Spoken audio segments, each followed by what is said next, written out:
Vì sao Trung Quốc đổ tiền xây căn cứ quân sự ở nước hàng xóm Afghanistan? Tuyết rơi sớm báo hiệu nguy cơ khủng hoảng năng lượng tồi tệ hơn của Trung Quốc. Trung Quốc tăng tốc tiêm vaccine cho trẻ em khi đứng trước hiểm họa kép. Thủ tướng Iraq nói đã biết danh tính kẻ ám sát và cảnh cáo truy lùng. Nga cảnh giác khi chiến hạm mang tên lửa Mỹ tiến vào Biển Đen. Nguy khó bủa vây ông Biden khi đếm ngược tới bầu cử giữa kỳ. Toilet trên tàu SpaceX bị hỏng, phi hành gia xử lý chuyện tế nhị như thế nào? Khám phá bí ẩn kỳ này, siêu trái đất là có thật và còn dễ sống hơn hành tinh chúng ta. Tất cả sẽ có trong bản tin đặc biệt cập nhật những tin tức nóng nhất trên kênh MBNC.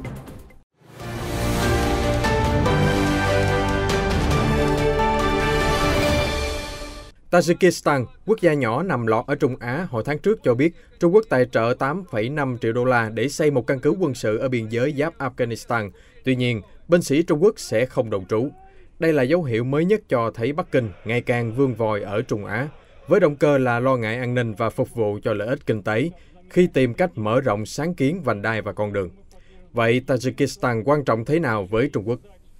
Nước Liên Xô cũ là một trong những quốc gia nghèo nhất khu vực, có gần 1.400 km đường biên giới chung với Afghanistan và gần 500 km biên giới giáp khu tự trị Tân Cương, miền Tây Trung Quốc. Hầu hết khu vực biên giới có địa hình đồi núi. Với điều kiện địa lý như vậy, cộng thêm một bộ máy chính phủ tham nhũng và chia bè kết phái, từ lâu Tajikistan đã khiến cho Bắc Kinh ngán ngẩm, lo ngại các nhóm bạo lực cực đoan có thể chảy tràn từ Afghanistan và Syria băng qua vùng Trung Á để tới Trung Quốc, trong đó bao gồm những chiến binh Hồi giáo Duy Ngô Nhĩ. Sau khi Mỹ rút quân hỗn loạn khỏi Kabul, đã có hơn 1.000 binh sĩ Afghanistan chạy loạn tới Tajikistan, làm trầm trọng hơn vấn đề an ninh ở quốc gia nhỏ bé này. Chuyên gia Temur Amarov từ Trung tâm Nghiên cứu Carnegie Moscow cho biết, đối với Trung Quốc, an ninh biên giới vô cùng quan trọng và ảnh hưởng đến lợi ích cốt lõi ở Trung Á, tăng cường sự hiện diện quân sự và là công cụ hiệu quả nhất của Bắc Kinh để đảm bảo lợi ích ở khu vực này. Hơn nữa, Tajikistan là nước hàng xóm duy nhất của Afghanistan mà Trung Quốc có thể tạo sức ảnh hưởng mạnh mẽ nhất. Trung Quốc mạnh tay đầu tư cho nước láng giềng, chiếm 37% tổng đầu tư trực tiếp nước ngoài của Tajikistan năm 2018. Trung Quốc cũng là chủ nợ nước ngoài lớn nhất của Tajikistan, chiếm hơn 1,1 tỷ trong hơn 3,2 tỷ nợ nước ngoài của quốc gia Trung Á năm 2020. Hiện tượng thời tiết La Nina đã mang tuyết đến sớm và khiến cho nhiệt độ giảm sâu ở miền Bắc Trung Quốc vào cuối tuần qua, giữa lúc đất nước vật lộn với khủng hoảng năng lượng tồi tệ nhất thập kỷ. Phần lớn đất nước bao gồm Bắc Kinh, Thiên Tân, Hà Bắc và Nội Mông đón tuyết đầu mùa kèm mưa lớn từ hôm thứ Bảy 6 tháng 11. Cơ quan Thời tiết Quốc gia cho biết, các tỉnh Đông Bắc Trung Quốc có thể chịu đợt tuyết rơi lớn trong những ngày tiếp theo và đợt không khí lạnh có thể di chuyển xuống phía Nam, tác động đến phần lớn Trung Quốc. Cảnh báo cam về bão tuyết, mức cao thứ nhì đã được ban hành tại nhiều tỉnh thành. Cơ quan khí tượng Trung Quốc vào hôm thứ Sáu cũng cảnh báo đợt không khí lạnh và bão tuyết có thể gây ra ảnh hưởng tiêu cực đến nguồn cung cấp năng lượng, nông nghiệp và cơ sở giao thông. Thông báo của cơ quan này cho biết, chúng ta cần phải chú ý đến tác động tiêu cực của đợt không khí lạnh đối với nguồn năng lượng, sức khỏe cộng đồng, nỗ lực kiểm soát dịch bệnh, cơ sở hạ tầng và nông nghiệp. Khu vực Nội Mông và các vùng ở miền Bắc, Đông Bắc cũng cần chuẩn bị ứng phó với mưa tuyết nghiêm trọng ảnh hưởng đến giao thông và các hoạt động ngoài trời. Riêng tại Bắc Kinh, tuyết rơi đầu mùa vào thứ Bảy, sớm 23 ngày so với trung bình mọi năm. Thành phố ngập trong lớp tuyết dày từ 2 đến 8 cm. Theo Thời báo Hoàn Cầu, Bắc Kinh có nguy cơ trải qua nhiệt độ thấp kỷ lục trong vòng 10 năm, buộc phải đình chỉ dịch vụ xe buýt, tàu hỏa và hàng không. Thêm vào đó, đợt không khí lạnh có thể càn quét đến 90% các vùng Trung Quốc.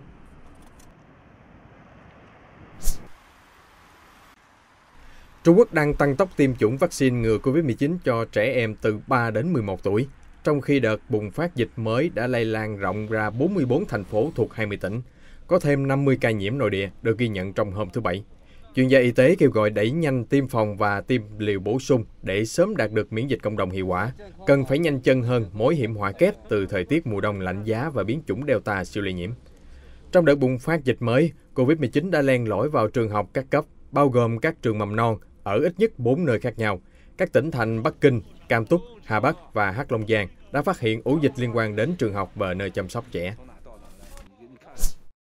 Sau khi thoát khỏi vụ ám sát bằng máy bay không người lái chứa chất nổ xảy ra vào sáng sớm Chủ nhật ngày 7 tháng 11, Thủ tướng Iraq Mustafa al-Kadhimi đã công khai tuyên bố rằng chính quyền nước này biết tên của những kẻ đã thực hiện vụ tấn công nhằm vào ông và thề rằng những kẻ đó sẽ bị bắt trong tương lai gần. Ông Al-Kadhimi nói thêm rằng, chúng tôi đã ngăn chặn Iraq sa vào một cuộc chiến tranh khu vực và có thể đưa đất nước đến nơi an toàn. Chúng tôi đã chiến đấu chống tham nhũng và chúng tôi sẽ không ngừng truy lùng những kẻ tham nhũng, những kẻ không bao giờ trốn thoát khỏi công lý. Trước đó, như đã đưa tin, dinh thự của Thủ tướng Iraq ở khu vực vùng xanh được bảo vệ nghiêm ngặt tại Baghdad đã bị tấn công bởi các máy bay không người lái. Báo cáo từ Bộ Nội vụ Iraq cho thấy tổng cộng có 3 máy bay không người lái tham gia vào vụ tấn công, trong đó 2 chiếc đã bị lực lượng an ninh bắn hạ và chiếc thứ 3 đâm trúng dinh thự của Thủ tướng. Ít nhất đã có 7 người thương vong sau vụ tấn công, nhưng rất may là Thủ tướng Al-Kadhimi vẫn an toàn. Theo đài truyền hình Al Arabiya, các máy bay không người lái này đã được phóng từ vùng ngoại ô phía bắc Baghdad, cách vùng xanh khoảng 10 km. Các chiến hạm mang tên lửa dẫn đường của Mỹ và đồng minh NATO đã tiến vào Biển Đen. Bộ trưởng Quốc phòng Nga Sergei Shoigu vào hôm Chủ nhật cho rằng hành động của phương Tây là muốn thách thức sức mạnh bảo vệ vùng biển và vùng biên giới phía nam của Nga. Tướng Shoigu phát biểu, khi chúng ta nhìn thấy một tàu chiến của cường quốc ở khu vực khác tiến vào Biển Đen, mang theo các vũ khí chính xác tầm xa, thì đó không phải là một chuyến du lịch biển. Theo phản xạ, chúng ta giám sát chặt chẽ chiến hạm đó, theo dõi nó, thừa hiểu rằng các hành động khiêu khích có thể xảy ra bất cứ lúc nào. Cũng tương tự như trường hợp tàu khu trục Anh Quốc gần đây, nhưng chúng ta phải ngăn cản kịch bản đó lặp lại. Vị tướng nói thêm, hành động của phương Tây là một nỗ lực liên tục để thăm dò sự chuẩn bị và sức mạnh của hệ thống phòng thủ dọc theo Biển Đen nói riêng, biên giới phía nam nước Nga nói chung. Được biết, hiện có 2 tàu chiến Mỹ hoạt động ở Biển Đen. Chiếc chủ lực là tàu chỉ huy đổ bộ USS Mount Whitney, chiếc còn lại là tàu khu trục mang tên lửa dẫn đường Porter. Đáp lại hành động của Mỹ, đơn vị phòng không trên khinh hạm đô đốc Essen thuộc hạm đội Biển Đen của Nga đã vừa diễn tập bảo vệ căn cứ hải quân trên bán đảo Crimea, ngăn ngừa đòn oanh kích tên lửa của kẻ thù. Quân đội Iran vừa tiến hành cuộc tập trận thường niên ở vùng vịnh vào hôm 7 tháng 11, chỉ vài tuần trước khi Tehran và các cường quốc nối lại đàm phán thỏa thuận hạt nhân 2015. Cuộc tập trận trải dài trên khu vực 1 triệu km vuông, từ phía đông eo biển Hormuz đến phía bắc Ấn Độ Dương và một phần Biển Đỏ. Được biết, khoảng 1/5 năng lượng dầu tiêu thụ trên toàn cầu được vận chuyển qua eo biển chiến lược Hormuz ở vùng vịnh. Quân đội Iran và lực lượng Mỹ ở vùng vịnh đã bất hòa sâu sắc từ năm 2018, khi cựu Tổng thống Donald Trump rút Mỹ khỏi thỏa thuận hạt nhân và tái áp đặt các lệnh trừng phạt hà khắc đối với Tehran. Iran phản ứng bằng cách vượt khỏi ràng buộc của thỏa thuận và tăng tốc chương trình hạt nhân. Các vòng đàm phán gián tiếp giữa Iran và chính quyền Tổng thống Joe Biden để quay lại thỏa thuận đã bị chững lại sau khi Tổng thống Ebrahim Raisi với quan điểm cứng rắn lên nắm quyền vào tháng 6. Tuy nhiên, vòng đàm phán sắp tới vừa được lên lịch diễn ra ở thủ đô nước Áo ngày 29 tháng 11. Khi chỉ còn 1 năm nữa là tới bầu cử giữa kỳ, Tổng thống Joe Biden lại gặp muôn trùng khó khăn, tỷ lệ tín nhiệm giảm sút và một ứng viên dân chủ được kỳ vọng rất nhiều đã thất bại trong cuộc bầu cử thống đốc vừa qua. Tỷ lệ ủng hộ ông Biden đã giữ ở mức 50% kể từ khi nhậm chức hồi tháng 1, nhưng đã giảm nhanh từ cuối tháng và chạm xuống mức thấp nhất 43,1% vào thứ Sáu ngày 5 tháng 11. Các nhà phân tích cho rằng sự suy giảm tín nhiệm của ông Biden là do việc rút quân hỗn loạn khỏi Afghanistan để cho Taliban trỗi dậy nắm quyền lực.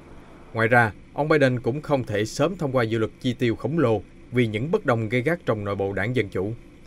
Một đòn giáng khác đối với viễn cảnh chính trị của ông Biden đã xảy đến vào hôm thứ Ba tuần trước, khi ứng viên đảng Dân Chủ được Tổng thống ủng hộ mạnh mẽ đã thua cuộc trước đối thủ Cộng hòa trong kỳ bầu cử thống đốc Virginia, trong khi tiểu bang này có truyền thống ủng hộ đảng Dân Chủ. Trong khi đó, cựu Tổng thống Donald Trump vẫn giữ được sự tin cậy đối với đảng viên Cộng hòa với khoảng 80% ủng hộ. Ông Trump vẫn luôn khẳng định đã chiến thắng bầu cử năm ngoái. Các buổi meeting của cựu Tổng thống thu hút hàng ngàn lượt người ủng hộ, mặc dù tài khoản xã hội của ông đã bị khóa sau cuộc tấn công Điện Capitol ngày 6 tháng 1. Hiện phe Dân Chủ chiếm thế đa số yếu ở lưỡng viện và dựa trên lịch sử, đảng của Tổng thống đương nhiệm thường gặp khó khăn trong đợt bầu cử giữa kỳ. Chennai, trung tâm công nghiệp và thương mại lớn thứ 3 ở Ấn Độ, đang lâm vào khó khăn khi mưa lớn kéo dài khắp các vùng ven biển phía Nam. Nhiều vùng bị ngập nghiêm trọng trong ngày 7 tháng 11. Giới chức đã phát cảnh báo và sơ tán người dân ở vùng trũng. Chính quyền Chennai, khu vực được gọi là Detroit của Ấn Độ, nhờ phát triển ngành công nghiệp ô tô, đã nhanh chóng mở các trung tâm cứu nạn khắp thành phố và phân phát thức ăn cho nạn nhân của mưa lũ. Ấn Độ dự kiến đón mưa lớn trong tuần này ở nhiều bang ven biển phía Nam. Chính quyền khuyến nghị ngư dân không đi biển.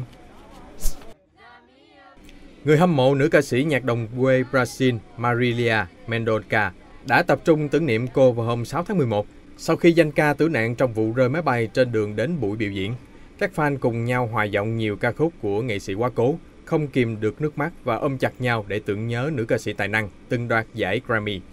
Mendonça qua đời ở tuổi 26 vào ngày 5 tháng 11 cùng với quản lý và trợ lý. Khi máy bay nhỏ của họ rơi xuống bang Minas Gerais, hai phi công cũng không thể qua khỏi.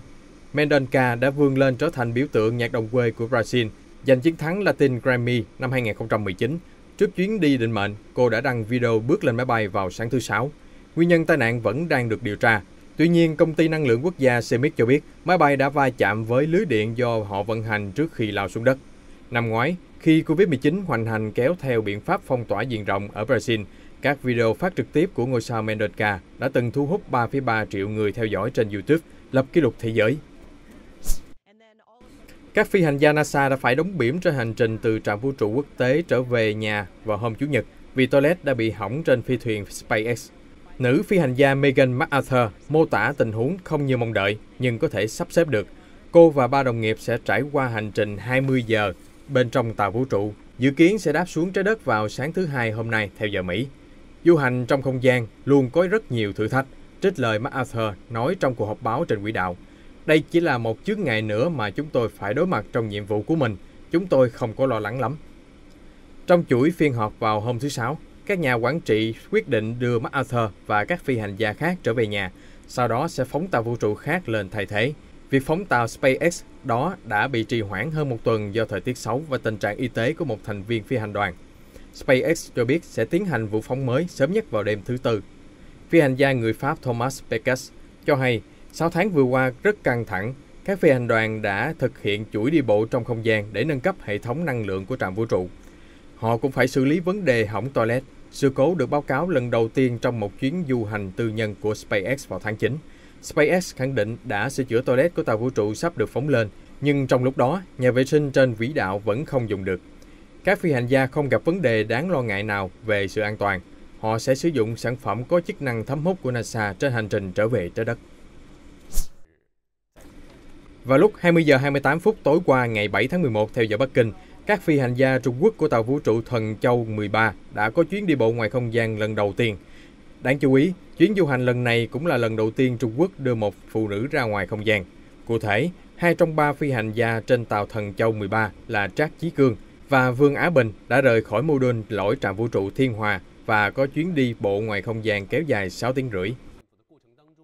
Được biết, đây là lần thứ 2 phi hành gia Trác thực hiện một chuyến đi bộ ngoài không gian như vậy, với lần đầu tiên được thực hiện cách đây 13 năm trong sứ mệnh Thần Châu 7.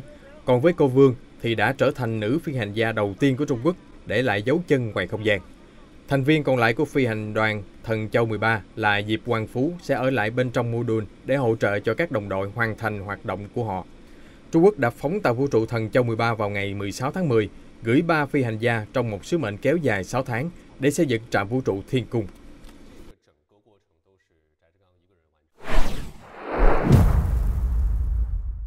Khám phá bí ẩn hôm nay sẽ tạm biệt các lăng tẩm ngàn năm và những vương triều cổ đại. Chúng ta hãy đi du hành hướng về tương lai. Nhiều năm nay, các nhà thiên văn đã phát hiện hàng tá hành tinh có khả năng chứa đựng sự sống trong hệ mặt trời của chúng ta, nghĩa là cũng có hàng tá cơ hội để khám phá cuộc sống ngoài hành tinh. Còn nếu nơi đó chưa có nền văn minh nào, biết đâu loài người có thể khai hoang và di dân đến tinh cầu mới. Tuy nhiên, giữa lúc hàng chục hành tinh xa xôi, làm sao biết được nơi nào tồn tại điều kiện sống tối ưu nhất? Theo lẽ thường, khoa học quan tâm đến những hành tinh có điều kiện tương đồng nhất với trái đất. Đó là nơi có đất, nước, khí quyển và hàng ngàn tỷ sinh vật có cấu tạo đơn giản đã tồn tại trước. Tuy nhiên, Business Insider cho hay một nhóm nhỏ các nhà nghiên cứu lại đặc biệt quan tâm đến những hành tinh to hơn và tốt hơn. Chúng được gọi là siêu trái đất. Kỳ thực, chúng rất phổ biến trong thiên hà của chúng ta. Từ năm 2009, kính viễn vọng không gian Kepler đã phát hiện khoảng 4.000 ngoại hành tinh và 30% trong số đó là siêu trái đất. Một lượng nhỏ trong số chúng nằm ở vùng Goldilocks, còn gọi là vùng ở được quanh sao, nơi mà nhiệt độ phù hợp cho nước tồn tại ở dạng lỏng, nơi không quá nóng và không quá lạnh. Tuy nhiên, hầu hết hành tinh như vậy lại không phải chứa đất đá nhiều như trái đất, có thể gọi chúng là trái khí. vì chủ yếu chứa khí hydro, heli, tương tự như sao Mộc và sao Thổ, vốn không thân thiện với sự sống con người. Dù vậy, thực tế là khoa học vẫn đang cố gắng thu thập thêm dữ liệu và nuôi hy vọng. Họ nỗ lực tìm kiếm một hành tinh vừa là siêu trái đất, vừa có môi trường sống phù hợp. Nước ở dạng lỏng là điều kiện tiên quyết mà một môi trường sống cần có. Khoa học đã vẽ ra hình mẫu lý tưởng là những hành tinh có bán kính gấp đôi trái đất và khối lượng gấp 10. Khối lượng lớn hơn đồng nghĩa với lực hút lớn hơn, có thể giữ lấy nhiều phân tử khí hơn, tạo nên bầu khí quyển dày hơn, che chắn cho sinh vật khỏi bức xạ có hại ngoài không gian. Lực hút mạnh hơn cũng dẫn đến núi đồi sẽ bị bình địa hóa nhanh hơn, tạo ra một bề mặt phẳng như trên trái đất, thậm chí tạo ra những vùng nhấp nhô đan xen nhau như những hòn đảo nông của trái đất. Biển đảo là môi trường hoàn hảo nhất cho sự sống hình thành và phát triển. Nhìn vào trái đất, có thể thấy những vùng ven biển chứa đựng sự đa dạng sinh học rất lớn. Tuy nhiên, lực hút cực mạnh của siêu trái đất cũng dẫn tới các phi thuyền khó phóng lên. Chúng phải sở hữu lực đẩy mạnh hơn hoặc mang theo ít hàng hóa hơn. Nhưng một khi đã tìm ra thiên đường sống ngoài không gian, có lẽ các nhà thám hiểm cũng không muốn quay về trái đất nữa. Dù sao, đó cũng chỉ là giả thiết, còn thực tế như thế nào, chúng ta phải chờ đợi thêm một siêu trái đất tuyệt diệu nữa được tìm thấy thì mới biết. Chúng tôi sẽ cập nhật những sự kiện quốc tế mới nhất và chuyên mục khám phá bí ẩn trong bản tin nóng phát sóng vào lúc 14:30 hàng ngày trên kênh FBNC. Xin mời quý vị đón xem.